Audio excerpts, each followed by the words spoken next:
Hello and welcome to an online class on another new topic, religion, morality and poverty in Victorian Britain.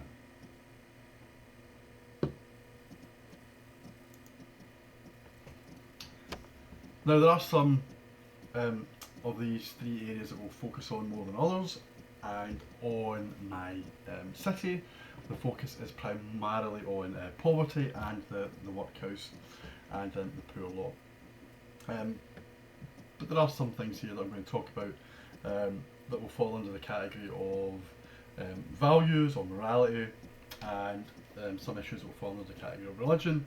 To some extent, the reason why I've included all of these areas together is because there is some overlap, and there's some elements of each of these three areas which tie in with each other. Now, what you have in front of you is a quotation from someone you are all aware of, someone you're familiar with, the former British Prime Minister, Margaret Thatcher.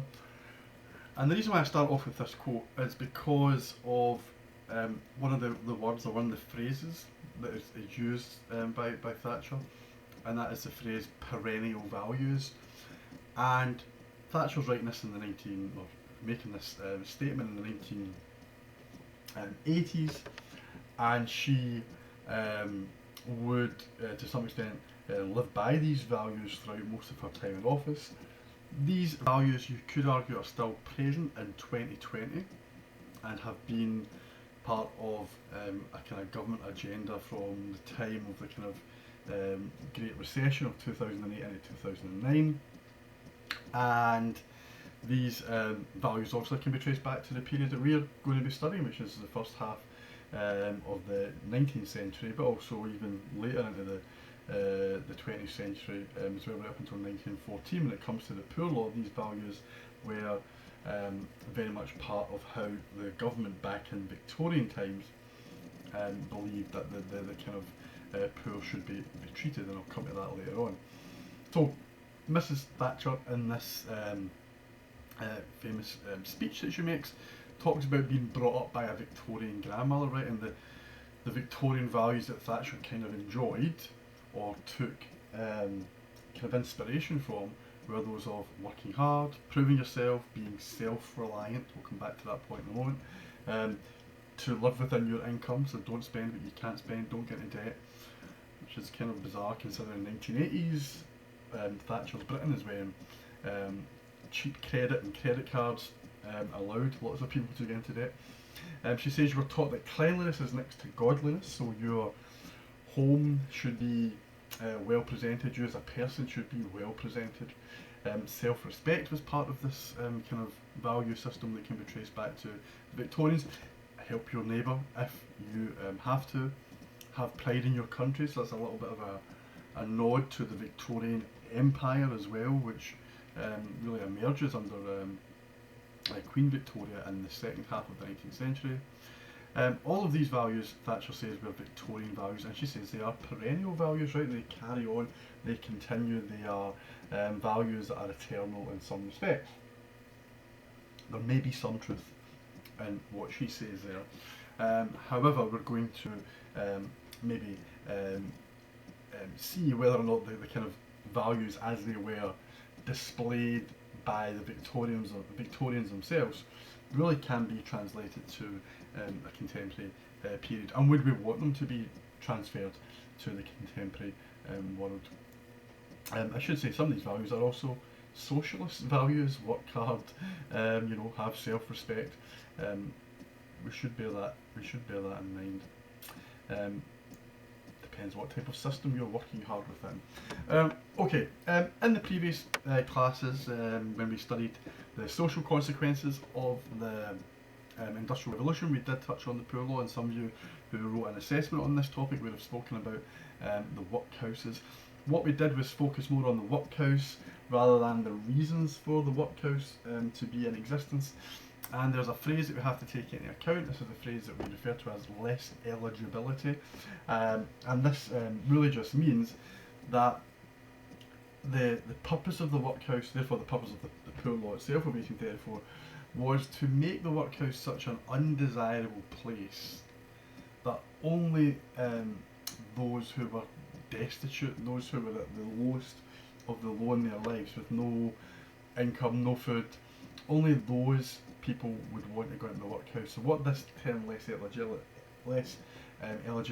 eligibility means is that only, as I said, the poorest would want to go into the workhouse, right? And even then they wouldn't want to go in.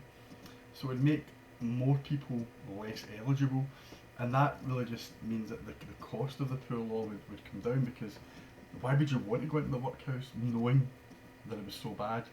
So you would maybe do whatever you could to stay out of it. And that's part of this whole idea of people, looking out for themselves, self-help, not relying upon others, not relying upon your local parish or the state in general. The reason as to why the 1834 Poor Law was passed was because there were groups that we might refer to as moral entrepreneurs, middle classes. Sometimes these might be social philosophers, sometimes political economists, who believed that there had to be a new version of the poor law, and this new version of the poor law had to be so harsh and so severe, because the working class, especially the poorer elements of the working class, they were lazy and they were improvident, and they took no pride in what they did in life, and they were quite happy to have kids and be given handouts from the state. And to overcome that scenario, the government would have to take action and make relief, what we might now call welfare, would make relief or welfare tied to something incredibly horrible, which would be the workhouse. So if you wanted help, that's fine, but you're going to have to enter this place where your family would be split up and where you'd be asked to do incredibly hard, monotonous work on a daily basis for very limited food. Basically, that is what the workhouse was about.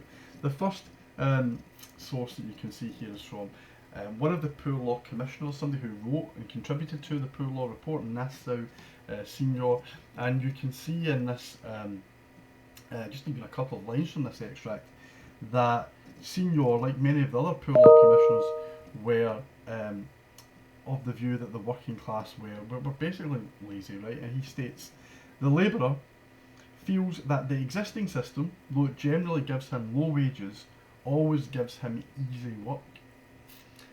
So there's a kind of view that people working for low wages are okay with that, because as long as they're not being asked to do too much within society.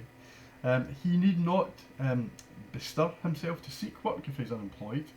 He need not study to please his master if he does have a job. He need not put any restraint upon his temper. He need not ask relief as a favour, because he will get it as part of the system that existed prior to the 1834 Poor Law.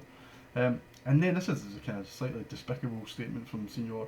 He has all the slave's security for subsistence without his liability to punishment. So if you are unemployed, receiving welfare payments, or you work very little and your wages are kind of topped up by welfare payments and by local parish, you're getting all the benefits of getting help, but this was not the deep south in America or some Caribbean plantation.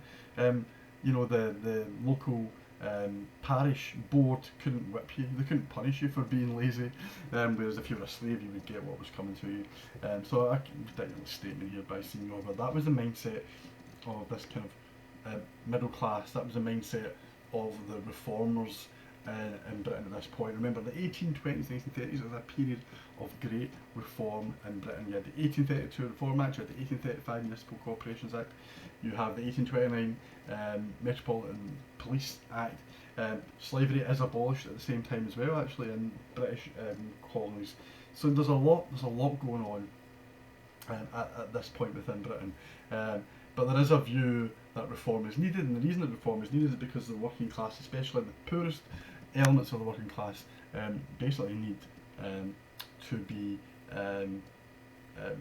told that they have to work harder. There will be no more freebies or handouts given by the state, is the view. Now, part of that was to do with financial reasons. The state was obviously having to pay out money for the poor law, or ratepayers were having to pay out money for the poor law. And some believed that too much money was being spent, right? Weirdly, at the same time, the government spends millions and millions of pounds on compensating those who were losing their slaves. So slave owners across the Caribbean were given millions of pounds by the British government, but there wasn't enough money for the poor in Britain. The historian Harris in 1993 states that the spectre of the so-called Speen-Hamland system, now I'm not going to go into exactly why it's called that, but the Speen-Hamland system was the old poor relief system, and basically this gave people what we call outdoor relief. So if you were unemployed, if you were requiring some assistance, you would be given money or food, and you still live in your own house with your family. The outdoor system, it was believed, led to overpopulation. That was the view of the political economist Thomas Malthus, that the working class just bred and bred and bred, and there were scarce resources in society, and the more people had kids, then these resources became even scarcer. But there was also the view that the giving out of money, outdoor relief, would lead to moral ruin, because people just wouldn't work, because they knew they were guaranteed food at the end of the day. So this is where we see the shift away from what we call outdoor relief to indoor relief. Indoor relief is relief in the workhouse. There were other kind of writers at this point into the 1850s. Samuel Smells, I'm going to show you in a second, also believed that the working class needed a kind of reminder of the benefits of being virtuous and energetic, and working their way up and trying to pull themselves up by the bootstraps to have a better life. This is 4 or 5 lines down in the source by Smiles, where he says, "Whatever is done for men or classes, to a certain extent, takes away the stimulus and necessity of doing for themselves." If you keep giving people handouts, as the view, they won't go up and do things for themselves. And where men are subjected to over-guidance and over-government, the inevitable tendency is to render them comparatively helpless.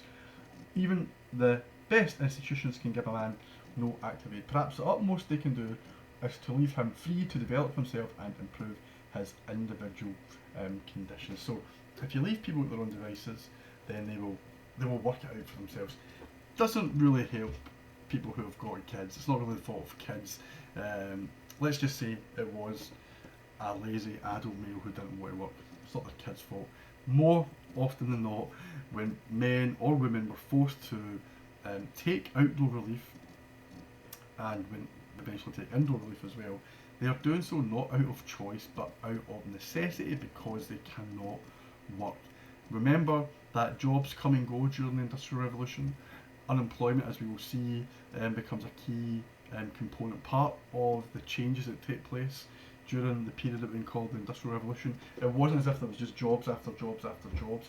It's much more chaotic a scenario than that. And some industries develop new technologies over the course of the first 50 or 60 years of industrialisation. So there is already people losing their jobs because a machine can do it for them. And we also see that as well when it comes to the weavers, who in the 1830s really start to find things getting difficult because they are losing out to technological advances that can be found in cotton mills. Senior and Smiles and other men like Edwin Chadwick therefore don't take into account structural factors. The main shortcoming in their views is that they place everything or they reduce everything to the individual. The individual is responsible for their lives. The individual is responsible for being poor. The individual is responsible for being unemployed. And that's not really the case. It's not the case at all. There are other factors at work. One such example comes from a writer of the period, Henry Mayhew. Now, there are extracts here from Mayhew. You can read these extracts from Mayhew in your own time. If you want, you can also answer these questions to get a kind of good understanding of Mayhew, but also just to do a little bit of practice on how to make sense of primary sources. So Mayhew, in his time in London in the 1830s and 1840s, he goes around different parts of the city, but especially spends a lot of time at the docks, and he interviews dock workers and asks them about their experiences and their wages. And what you see actually in the second of the sources here is actually some quantitative data about wages for dock workers.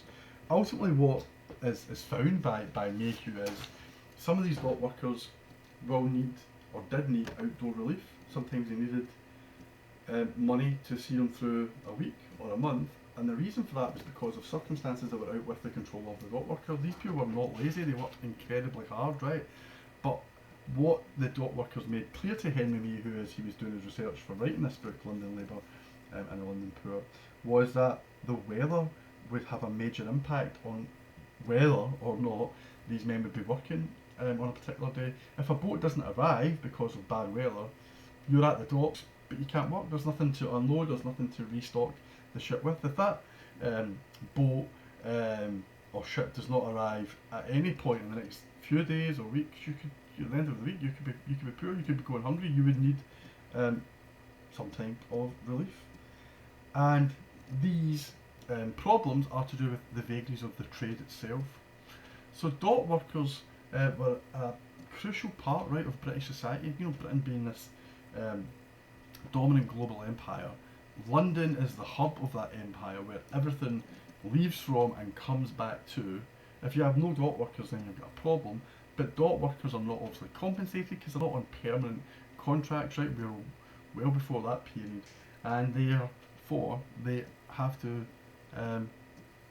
accept that sometimes they will not get work on a particular day if a boat or a ship does not turn up. So that completely rejects already and negates the claims made by people like Senior and maybe Smiles and Chadwick that the poor just have to look out for themselves. They just have to work hard. Well, they do, but they can't control every aspect of the trade that they're involved in, and they especially cannot control the weather in the Atlantic. Mayhew's book has, even this little extract is a good example of why the views of Senior and Chadwick can be criticised fairly quickly. We can also do that not just from looking at qualitative data, but looking at quantitative data. Sources 4 and 5 that you can read on your screen also kind of give us an indication of the problems that workers could face. Here we're looking at Lancashire, we're looking at one particular place, Bolton. In Britain there is a phrase used for the 1840s, it's the hungry 40s, because of an economic slump which affected the textile industry. And with this economic slump, i.e. there was not the same demand for textiles during this period, too much textiles had been produced. At the same time, we've got the Corn Laws still in place, they are not removed for another 7 or 8 years at this point. So food prices are high, no work, high food prices equals real poverty. Bolton is the perfect example of this, which you can see in these sources. You can see the amount of workers who required a job because they were unemployed, or the amount of workers who were on short-term contracts, i.e. they weren't working a full day, so their earnings were not what they used to be. And throughout this first period, right, that we call the hungry 40s, these are men who need welfare. And where should they get this welfare from? Well, by the 1840s, the Poor Law's in place, so technically they should go into the workhouse. The problem is, and you can see this in 1843, 10,000 individuals in Bolton alone are underemployed or unemployed, and therefore the workhouse can't cope with this level of unemployment. None of these men are to blame for their situation, right? They are the victims of a kind of economic downturn, a global economic downturn. The principles of the Poor Law, however, were still in place. There was a real reluctance to kind of give out outdoor relief, but it did have to happen on occasions like this, and it happens again in 1861 to 1865 when we have what we call the Lancashire cotton famine, right? So the American Civil War during this period stops the importation of cotton from the deep south, and this means that people who work in cotton mills have got actually no raw materials to produce textiles with. So the government had no choice during this period, during what was known as the Lancashire cotton famine, to implement a kind of alteration to the Poor Law rules, and therefore outdoor relief had to be given during this period because you could not put thousands upon thousands of people in a workhouse. Once the Lancashire cotton famine had run its course and trade picked up, the government were really quick to re-emphasise the concept of less eligibility, i.e. the workhouse would be back for everybody within this particular area. Now, what kind of underpins, I guess, the Poor Law of 1834? What underpins the value system that doesn't have a problem sending families to a workhouse and splitting them up? All of this is to do with just Victorian morality, and Victorian morality was very conservative and very Christian, right? So we're going to also talk about religion in a moment as well. But as we have said before, the Victorian era, especially the 1830s onwards, we start to see the middle classes play a much greater influence in how people lived their lives. Now, the aristocracy, who had governed and controlled society really for hundreds and hundreds of years, were not as moralistic as the middle classes. And therefore, when we start to see a kind of real moralism taking hold within Britain, it tends to be from the middle classes directing their views and values towards the working class. And that is what you can see in a little extract in source 6 and in source 7. It's the middle classes who try and establish their ideas, their practices, their opinions, and they try and impose them on the working class because they believe that the working class are lacking in certain morals and lacking in work ethics and so on and so forth. So that's kind of what you see here in these sources 6 and 7. And the reason why I wanted to just very briefly touch on this is because it's linked to the next fact or factor we're going to look at, which was how religious was Britain. You know, was Britain a deeply religious society that was trying to impose Christian morals and values on everyone, or was there elements of, you can see in this little cartoon, or was there plenty of examples of the middle classes, not the working classes, but the middle classes also falling into temptation. Here you see sin try to pull men under the water during the Victorian era.